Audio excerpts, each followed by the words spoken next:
Oi pessoal, tudo bem com vocês? Espero que sim.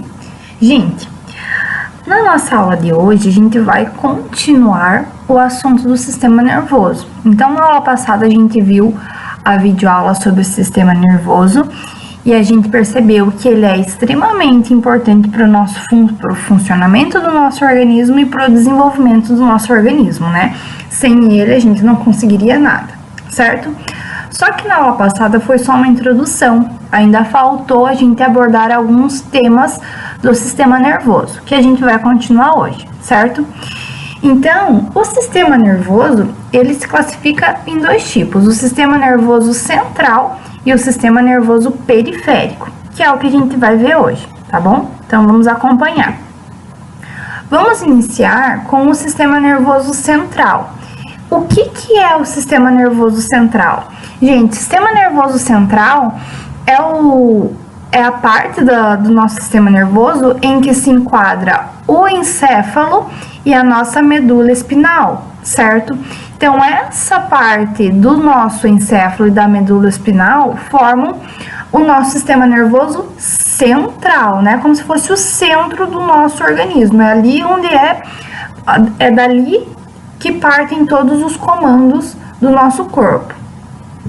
É nele que vão chegar as informações relacionadas aos sentidos, por exemplo, de tato, visão, olfato, paladar e audição, certo? Que os nossos órgãos do sentido captam esses estímulos do ambiente, levam essa informação de neurônio a neurônio até chegar no nosso sistema nervoso central. O nosso sistema nervoso central é quem vai dar, então, as ordens para as respostas, né? Seja contrair um músculo, relaxar um músculo, excretar algum hormônio, enfim. Isso vai depender muito do estímulo que foi recebido, certo? Então, o sistema nervoso central tem um papel fundamental no controle do corpo, beleza? Agora a gente vai ver quais são as principais estruturas do sistema nervoso central e as funções dessas estruturas. Porque assim, eu falei aqui para vocês já hoje que o sistema nervoso central ele é composto pelo encéfalo e pela medula espinal. Só que aqui ainda existem várias outras estruturas que estão englobadas dentro, por exemplo, do encéfalo, né? O encéfalo não é um órgão em si, é um conjunto de órgãos, que é o que a gente vai ver agora, beleza? Então, o que é o encéfalo? O encéfalo ele vai ser o conjunto do nosso cérebro, do nosso cerebelo e do nosso tronco encefálico. Então, quando vocês ouvirem essa palavra encéfalo, é esse conjunto de estruturas, envolve essas três estruturas juntas, tá bom? Então, o encéfalo, ele não é um órgão só, exclusivo, que tem uma única função, não. Ele é um conjunto de órgãos que cada um vai ter uma função específica, beleza?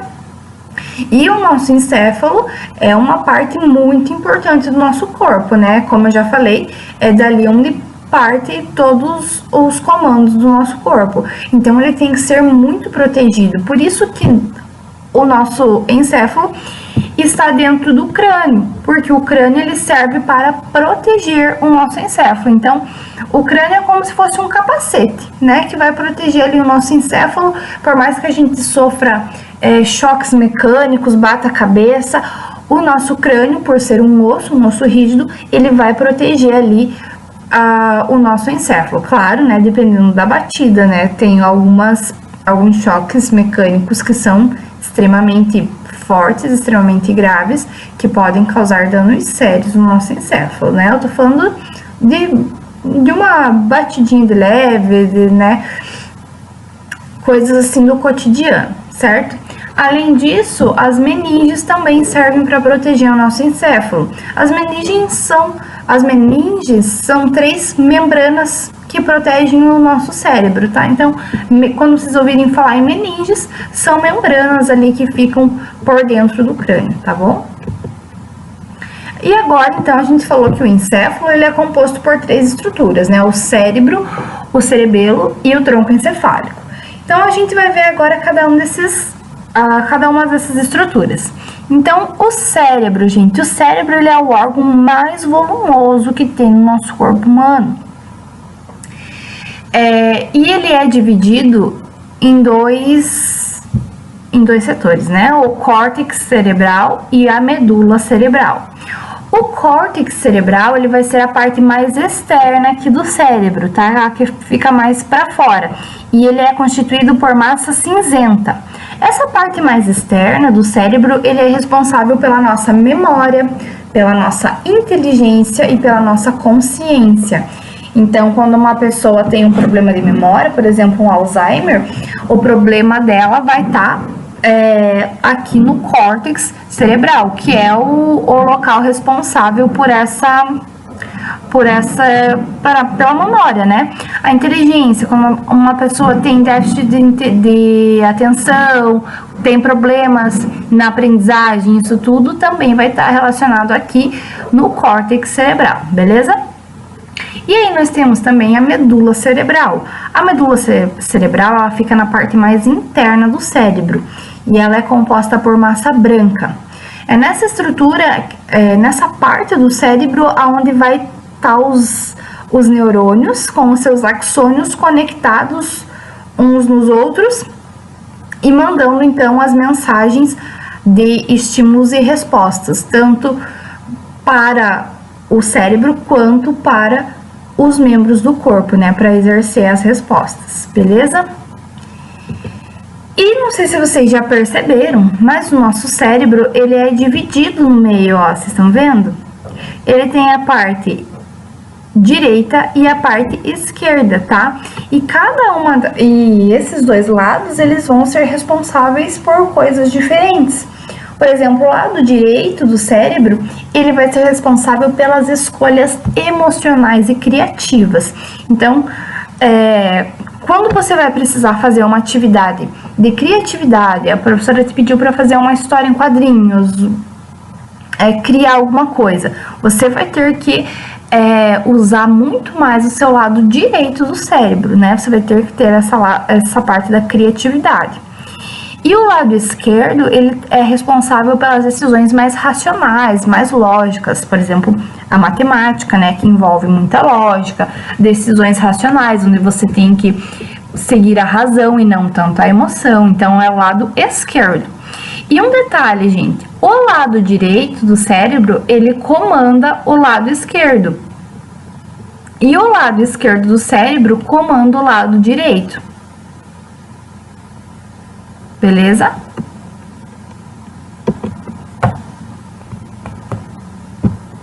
Aqui, vamos agora para a outra parte do nosso...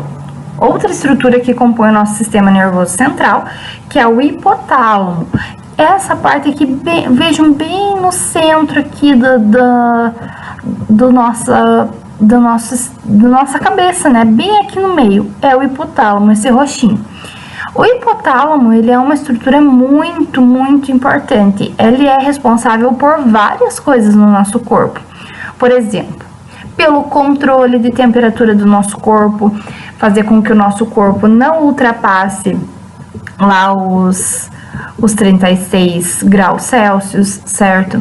Ele também é responsável pela concentração de glicose no nosso organismo. Glicose é o que? É o açúcar. Então, ele é responsável por isso, pela sensação de fome e saciedade. Quando você sente fome, o que o teu corpo está te mandando um sinal? Que está faltando nutrientes para as células.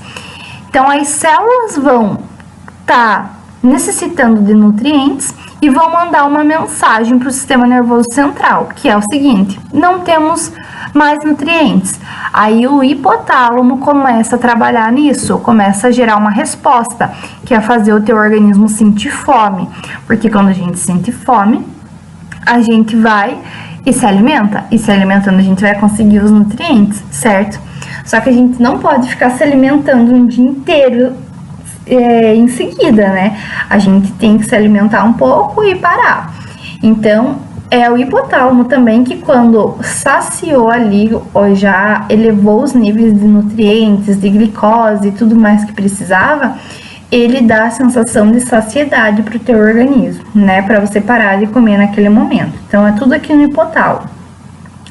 O hipotálamo também é quem provoca a sensação de sede, que é a mesma coisa quando o teu organismo tá precisando de água, às vezes suou muito numa atividade física ou comeu muito sal, enfim, tá precisando de água. As células do seu corpo já vão mandar sinais que elas estão precisando de água. E aí é o hipotálamo que vai trabalhar na resposta da sensação de sede para você ir tomar água. O hipotálamo também é responsável pelos sentimentos de raiva, prazer e dor, tá?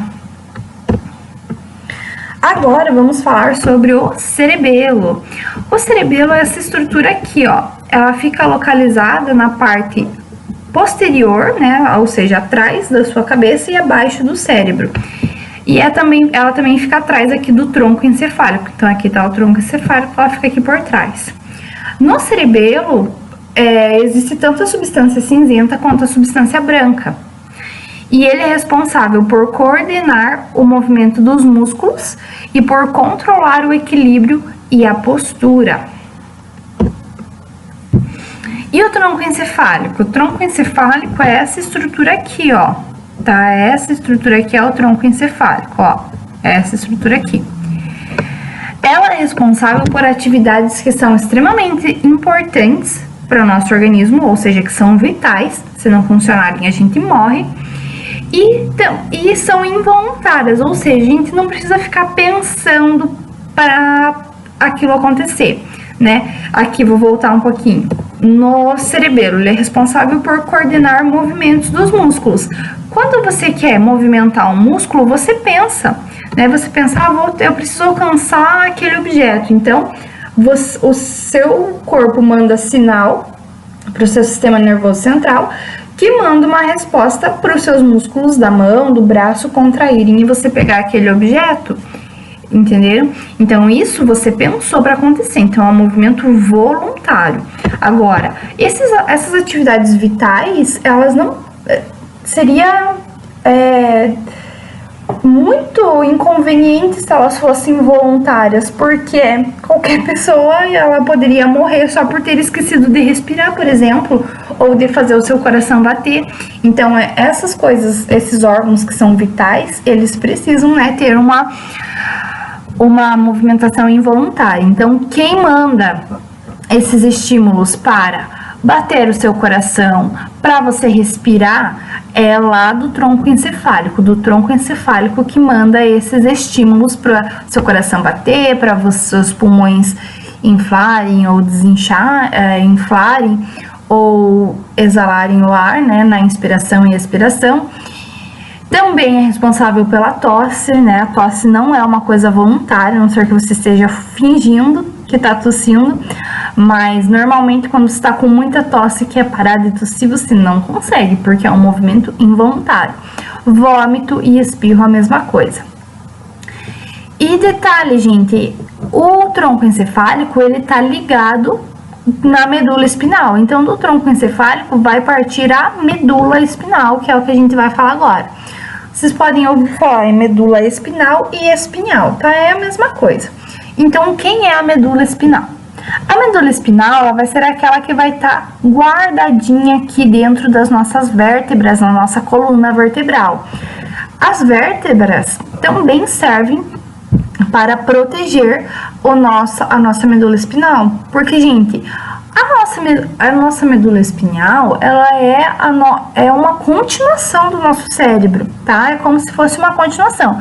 Aqui nessa medula espinal vai ter massa branca e massa cinzenta, assim como tem lá no cérebro, por exemplo. Então, é muito importante que isso daqui seja protegido, por isso existe a nossa coluna vertebral.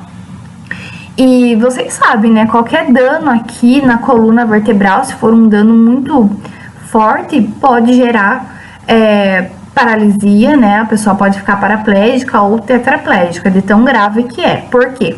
Corta a conexão do sistema nervoso central com o restante do corpo, certo? Detalhe, gente, ao longo aqui dessa medula espinhal, vai sair dela nervos em pares. Esses nervos vão ser cerca de 31 pares de nervos que vão ligar, então, a medula espinal e o sistema nervoso central, né, que a medula espinal faz parte, com o restante do corpo. Então, esses nervos, eles vão partir aqui da medula espinal, certo? E ela serve, então, de via de conexão entre os nervos, né, que vão partir dessa medula espinal, os nervos, já vou mostrar uma foto, e o encéfalo, que elabora as respostas simples e rápidas para determinados estímulos. Então, vejam aqui. Aqui nós temos em vermelho o sistema nervoso central, certo? O sistema nervoso central, que envolve todos os órgãos que a gente falou. Cérebro, cerebelo, tronco encefálico, hipotálamo. E aí, gente, e a medula espinal, né? Esses todos são as estruturas do sistema nervoso central. Aqui que é elaboradas respostas aos estímulos do ambiente. Mas vejam, como é que essa resposta que está aqui no cérebro e na medula espinal vai chegar lá na ponta dos teus dedos?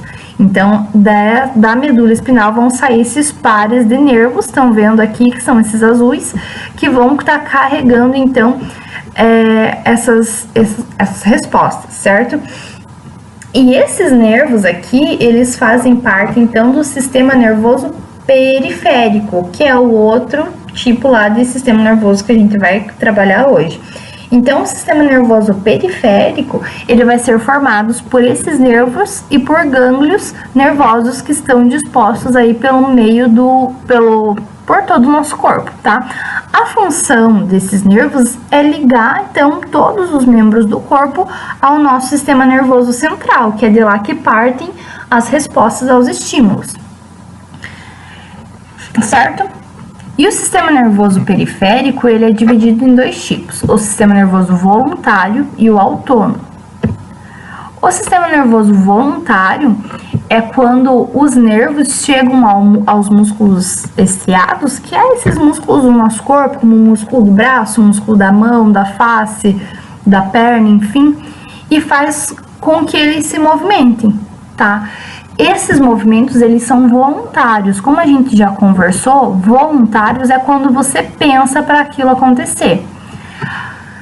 Um exemplo de quando o nosso sistema nervoso periférico voluntário está trabalhando é aquela famosa estimulação quando alguém bate no seu joelho e sua perna levanta, né? O que aconteceu aqui? Houve um estímulo, que foi a batidinha no joelho. Essa batida do joelho foi levando, aqui tinha um nervo, né, um nervo do sistema nervoso, ó, vou voltar aqui na imagem, tinha lá os nervos do sistema nervoso periférico, certo? Esses nervos captam essa mensagem, esses nervos, gente, estão cheios de neurônios por dentro deles, tá? Os nervos são formados por neurônios dentro deles, eles captam a mensagem e levam até o nosso sistema nervoso central, que aqui no caso vai ser a própria medula espinal. A medula espinal, como eu já falei, é uma continuação do nosso cérebro, então tem massa branca e massa cinzenta na nossa medula espinal. É ali que elabora uma resposta rápida para esse estímulo, que volta levando então a resposta de levantar a nossa perna. Só que isso é em frações de segundo. Você pensa, é uma coisa voluntária, tá, gente? É questões de segundo que você recebeu esse estímulo e elaborou essa resposta, mas isso aconteceu de forma voluntária, tá? E, por fim, o sistema nervoso periférico autônomo é o sistema nervoso, esses nervos que vão levar a mensagem do nosso sistema nervoso central, né, que é o nosso cérebro e a nossa medula espinal, vão levar então mensagens para os nossos órgãos vitais, que são aqueles órgãos que têm movimentos involuntários, que a gente não precisa pensar para acontecer, né? Como o funcionamento do nosso coração, dos rins, glândulas, intestino, pulmões, enfim. Então, esse sistema nervoso periférico autônomo são os nervos, vou voltar aqui uma imagem, são os nervos que vão estar conectados aqui no nosso sistema nervoso central e que vão levar e vão estar conectados também nos nossos órgãos vitais, como coração, rins, pulmões, enfim, tá? Eles que vão levar as mensagens produzidas aqui no sistema nervoso central para esses órgãos funcionarem. Beleza, pessoal? Gente, a aula de hoje era isso. Eu vou mandar ali para vocês alguns exercícios, só para vocês me dizerem aqui quais são as funções, por exemplo, do cérebro, né? Tá aqui a função do hipotálamo, também está aqui as funções, né? Pelo que ele é responsável, do cerebelo, tronco encefálico, medula espinal, o sistema nervoso periférico autônomo e voluntário, né? Vocês vão me dizer o porquê que eles são, pelo que eles são responsáveis no nosso organismo, certo? Então, se tiverem dúvidas, me mandem mensagem, me procurem. E por hoje era isso, pessoal. Muito obrigada e tchau, tchau.